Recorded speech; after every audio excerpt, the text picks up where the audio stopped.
Hi friends दोस्तों, आज हम लोग क्लास 9th चैप्टर 2 पोलिनोमियल्स पढ़ेंगे। ठीक है। पोलिनोमियल्स क्या होता है? पोलिनोमियल्स दो वर्ड से मिलकर बने, पोली और नोमियल्स। ठीक है। पोली का मतलब होता है मेनी। मेनी मतलब बहुत सारे, नोमियल्स हम लोग टर्म बोल सकते हैं, यानी बहुत सारे टर्म्स मिलकर जो एक्सप्रेशन बनता है उसी को पोलिनोमियल बोलते हैं। अब जैसे टर्म, सबसे बेसिक ये है आपका टर्म। टर्म क्या होता है? मान लीजिए कोई वेरिएबल x है और इसको कोई कांस्टेंट 2 से मल्टीप्लाई करते हैं तो क्या बनेगा? 2x, और इसी को बोलते हैं टर्म। तो किसी वेरिएबल को किसी कांस्टेंट से मल्टीप्लाई करते हैं तो जो प्रोडक्ट मिलता है इसी को टर्म बोलते हैं। ठीक है, ये तो समझ में आ गया टर्म। ठीक है, कुछ भी हो सकता है। मान लीजिए y इंटू 3 है, मतलब 3y, ये भी एक टर्म है। या एक्स स्क्वायर मतलब 2x², ये भी एक टर्म है। तो बहुत सारे, मान लीजिए, या 4z³ इस तरह से, मतलब प्रोडक्ट होना चाहिए वेरिएबल और कांस्टेंट का, बस ये एक टर्म होगा। ठीक है। अब मान लीजिए दो टर्म मिल जाता है, जैसे 2x एक टर्म है और प्लस 3 भी एक टर्म है सिंगल। हाँ, याद रखिए नंबर भी टर्म होता है। देखिए 3 हुआ, 4 हुआ, 5 हुआ, ये सब भी टर्म है। अब आप बोलिएगा कि टर्म का मतलब तो होता है एक वेरिएबल एक कांस्टेंट, लेकिन यहाँ तो सिर्फ कांस्टेंट ही दिख रहा है। तो आप याद रखें 3 को हम लोग ऐसे लिख सकते हैं 3 × 1, और 1 हम लोग जानते हैं किसी भी नंबर, मतलब सपोज किसी x का पावर 0 1 होगा, चाहे y का पावर 0 ये भी 1 होगा। ठीक है, चाहे z का पावर 0 1 ही होगा। तो इस 1 की जगह में हम लोग लिख सकते हैं x का पावर 0। अब इन दोनों को मल्टीप्लाई करेंगे तो 3x⁴, तो ये बन गया ना टर्म, यानी कि वेरिएबल इंटू कांस्टेंट दोनों मौजूद है। ठीक है, मतलब ये वह सिर्फ अगर कांस्टेंट है तो मतलब समझ लीजिए कि यहाँ वेरिएबल छिपा हुआ है जो जिसका पावर 0 है, ये याद रखें। ठीक है, तो ये भी एक टर्म है। तो ये दो टर्म बन गए, एक टर्म और एक टर्म। जब 2 या 3 टर्म आपस में प्लस और माइनस के साथ जुड़े हुए हो तो इसी को हम लोग बोलते हैं पोलिनोमियल, क्योंकि एक से ज़्यादा इसलिए पोली। अच्छा हाँ, स्पेशल इसका नाम ये हो जाएगा बाइनोमियल, क्योंकि ये यहाँ पे सिर्फ दो ही टर्म है, एक और दो। बाई का मतलब क्या होता है? 2, तो बाइनोमियल हो जाएगा ये। इसी तरह ट्राइनोमियल आपका 3 टर्म अगर आ जाता है, ट्राइनोमियल। जैसे सपोज कीजिए ले लेते 3x² प्लस 2x + 4, ये है। तो ये आपका हो जाएगा ट्राइनोमियल, क्योंकि 1 2 3 टर्म है, ट्राइनोमियल। ठीक है, अब आगे बढ़ते हैं हम लोग। कुछ और टर्म है जो हम लोग जानना ज़रूरी है। अब सपोज कीजिए यहाँ पे इसी एग्जाम्पल को लेते हैं। देखिए यहाँ पे सिर्फ x का यूज़ हुआ है, यानी एक ही वेरिएबल। जनरली हम लोग अलजेब्रा में x y z यूज़ करते हैं एज ए वेरिएबल। ठीक है, ये सब वेरिएबल्स है। तो यहाँ पे आप देखिए सिर्फ x है, तो हम लोग इसको बोलेंगे पोलिनोमियल इन वन वेरिएबल। अगर मान लीजिए इस तरह से रहता है 3x² + 2z, तो यहाँ x और z है, दो वेरिएबल है, तो बोलेंगे पोलिनोमियल इन 2 वेरिएबल, इस तरह से। ठीक है, ये हो गया वेरिएबल के बारे में जान गए। अब आ जाते हैं, सपोज कोएफिशिएंट किसे कहते हैं? कोएफिशिएंट।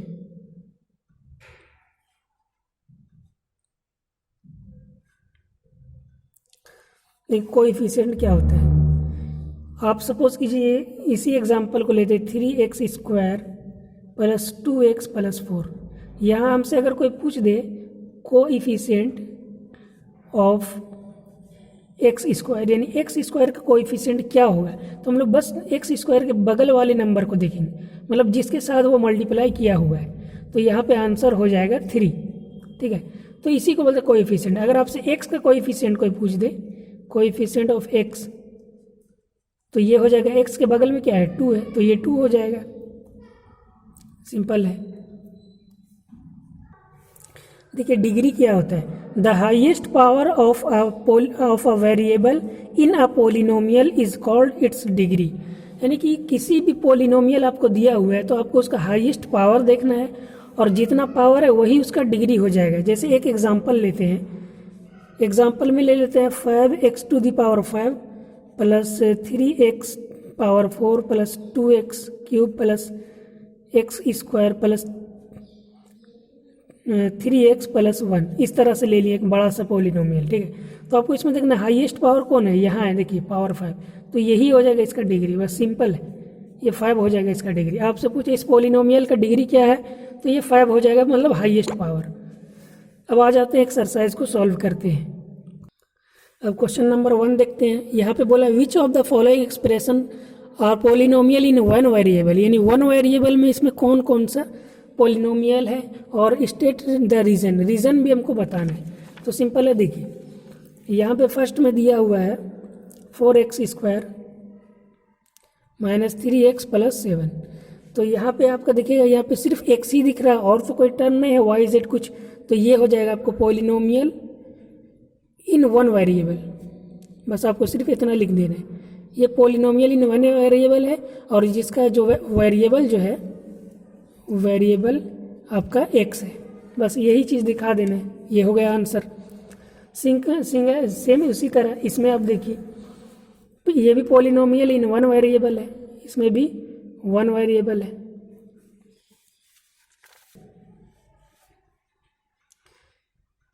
थर्ड पार्ट में दिया हुआ है 3√2 + t√2। अब यहाँ पे ध्यान से देखिए, जब भी इस तरह से हो, √t हो चाहे मान लीजिए √x है, तो इसका मतलब क्या हुआ, x⁻1/2 हाफ, ठीक है। और याद रखें पॉलिनोमियल में कभी भी x का जो पावर होगा यानी डिग्री जो है कभी भी फ्रैक्शन में नहीं हो सकता है, फ्रैक्शन या डेसिमल में कभी भी नहीं हो सकता है। अगर है तो समझ जाइए वो पॉलिनोमियल है ही नहीं, तो ये तो नॉट अ पॉलिनोमियल, ये पॉलिनोमियल है ही नहीं, थर्ड वाला, ठीक है। फोर्थ में देखते हैं, फोर्थ में दिया हुआ y + 2/y, ठीक है। अब यहाँ ध्यान से देखिए, यहाँ y का पावर 1 दिख रहा है। पहले आप देखते हैं ये पॉलिनोमियल है या नहीं। हम इसको कैसे लिख सकते हैं, 2 × 1/y, देखिए फिर से 2 × 2 वही चीज़ आ जाएगा। अब देखिए 1/y का मतलब क्या हुआ, देखिए y का पावर 1 है, हम लोग जानते हैं एक्सपोनेंट रूल से कि ये ऊपर जाकर y⁻1 आ जाता है, मतलब हम लोग इसको लिख सकते हैं y 2 × इसको अगर चेंज करेंगे तो ये हो जाएगा y⁻1, यानी कि हम बोल सकते हैं 2y⁻1। अब देखिए पावर में कभी भी नेगेटिव, यहाँ पे एक चीज़ बताना भूल गए, या नेगेटिव या फ्रैक्शन या डेसिमल यानी पॉइंट जो है कभी भी नहीं हो सकता है। अगर हुआ समझिए पॉलिनोमियल नहीं है, तो ये सीधा नॉट अ पॉलिनोमियल ये है ही नहीं। फिफ्थ नंबर में आ जाते हैं, यहाँ दिया x⁻10 y⁻3 और t⁻50। तो यहाँ देखिए ये तो पॉलिनोमियल है, लेकिन पॉलिनोमियल इन 3 वेरिएबल, कौन हमसे पूछा था 1 वेरिएबल में कौन कौन है, यहाँ तो 3 वेरिएबल है, और वेरिएबल क्या क्या है, x है, y है और t है, ठीक है। तो ये हुआ आपका आंसर। तो पॉलिनोमियल इन 1 वेरिएबल में सिर्फ कौन कौन आया, क्वेश्चन 1 और क्वेश्चन 2, बस यही 2 है, ठीक है। क्वेश्चन नंबर 2 में right the coefficient of x² का कोएफिशिएंट बताना है सभी क्वेश्चन में, ठीक है। तो देखिए यहाँ पे हम लोग लिख लिए, ये क्वेश्चन है आपका, तो कोएफिशिएंट बताना है, तो इसका कोएफिशिएंट क्या हो जाएगा, इसका कोएफिशिएंट हो जाएगा, देखिए मतलब x² का देखना है, तो x² के बगल में कौन सा नंबर है, कुछ नहीं नज़र आ रहा, तो आप समझ सकते हैं यहाँ 1 छिपा हुआ है, तो हम लोग बोल देंगे 1। इसका कोएफिशिएंट बोला है, तो इसका कोएफिशिएंट हो जाएगा, x² के बगल में कौन सा नंबर दिख रहा है, कुछ भी नहीं यानी 1, लेकिन साइन के साथ लेंगे यानी -1 हो जाएगा, इसका कोएफिशिएंट -1 होगा। यहाँ कोई x² का कोएफिशिएंट हो जाएगा π/2। अब यहाँ पे क्वेश्चन 4 में दिया √2x - 1, अब बोला x² का कोएफिशिएंट निकालना, तो यहाँ तो कहीं भी x² नज़र आ ही नहीं रहा है, तो क्या करेंगे, अपने मन से आप खुद सोचिए कि हम लोग इसको ऐसे लिख सकते हैं, x² मतलब 0 × x² + √2x - 1, ऐसा तो लिख सकते हैं, क्योंकि ये टर्म फिर से मल्टीप्लाई होकर 0 हो जाएगा, मतलब बचेगा यही चीज़। तो यहाँ पे हम लोग बोल सकते हैं कि बिल्कुल हाँ यहाँ पे छिपा हुआ है, मतलब अगर आपको नज़र ना आए तो आप सीधे बोल दीजिए x² का कोएफिशिएंट 0 है, तो यहाँ पे कोएफिशिएंट हो जाएगा 0, यानी किसका है, कोएफिशिएंट ऑफ एक्स स्क्वायर 0 हो जाएगा।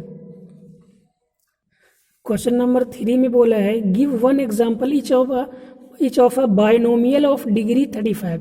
आपको एग्जाम्पल देना है किसी बायनोमियल का जिसका डिग्री 35 होना चाहिए, and a monomial of degree 100। Monomial मतलब सिंगल टर्म दिखाना है आपको, ठीक है।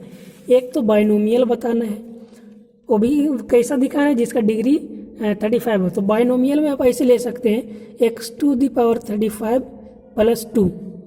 तो ये आपका एक एग्जाम्पल हो गया बायनोमियल का, क्योंकि देखिए 2 टर्म है मतलब बायनोमियल है और इसका डिग्री कितना है 35 है, तो हो गया पहला एग्जाम्पल। आप कुछ भी ले सकते हैं y⁵ प्लस 3 या -2 कुछ भी, बस 2 टर्म होना चाहिए। सेकंड में पूछा था एक मोनोमियल का जिसका पावर 100 हो, तो आप लिख लीजिए y⁴ मोनोमियल है मतलब सिंगल टर्म है और डिग्री कितना है 100, तो बस हो गया। 4 नंबर में देखते हैं। क्वेश्चन 4 में बोला है red degree of each of the following polynomials. यह हमें डिग्री बताना है, तो डिग्री हम बता दिए highest power of a variable. तो यहाँ पे वेरिएबल क्या है एक्स का हाईएस्ट पावर कितना है, ये 3 है, तो यहाँ डिग्री हो जाएगा 3। यहाँ पे देखिए यहाँ पे एक ही आपका वेरिएबल है y और इसका डिग्री 2 है और यही हाईएस्ट होगा और तो कुछ है नहीं, तो मतलब डिग्री हो जाएगा 2। यहाँ पे क्या है, यहाँ पे सिर्फ t ही है और t का पावर क्या है 1 है, तो यहाँ पे डिग्री वही हो जाएगा हाईएस्ट, तो ये हो जाएगा 1, ठीक है। यहाँ पे देखिए यहाँ पे सिर्फ 3 है, यहाँ तो कुछ है नहीं, तो हम लोग मान सकते हैं इसके बगल में x⁴ है, क्योंकि 3 × x का पावर 0 1 होता है, तो 3 1 3 है, यानी घुमा फिरा के हम 3 को ऐसे लिख सकते हैं। और यह x का पावर क्या है 0, और मैक्सिमम पावर यही होगा, मतलब इसका डिग्री जो हो जाएगा वो 0 होगा। 5 नंबर में बोला है classify the following as linear, quadratic and cubic.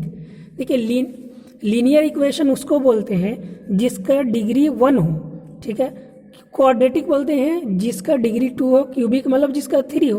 तो यहाँ पे आपका लीनियर कौन कौन होगा, यहाँ देखिए डिग्री क्या है, यहाँ 2 है, मतलब हाईएस्ट पावर आपको चेक करना है, 2 है, हाईएस्ट पावर 3, अच्छा 2 है, तो ये क्वाड्रेटिक हो जाएगा,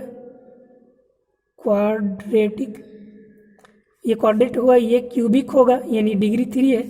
यहाँ स्क्वायर मतलब हाईएस्ट पावर कितना है 2 है, तो ये मतलब आपका क्वाड्रेटिक हो जाएगा, ठीक है। यहाँ देखिए x का पावर हाईएस्ट 1 है, मतलब ये लीनियर होगा, ये लीनियर हो जाएगा। यहाँ पे देखिए हाईएस्ट पावर 1 है, लीनियर होगा। यहाँ हाईएस्ट पावर 2 है, क्वाड्रेटिक होगा। हाईएस्ट पावर 3 है, मतलब क्यूबिक होगा। बहुत ही आसान तरीका से हमने बताया ताकि आपको कोई भी प्रॉब्लम ना हो और कम वक्त में आप सॉल्व कर सकें। तो वीडियो को ज़रूर लाइक करें और अपने दोस्तों के साथ शेयर करें और चैनल को सब्सक्राइब करना ना भूलें।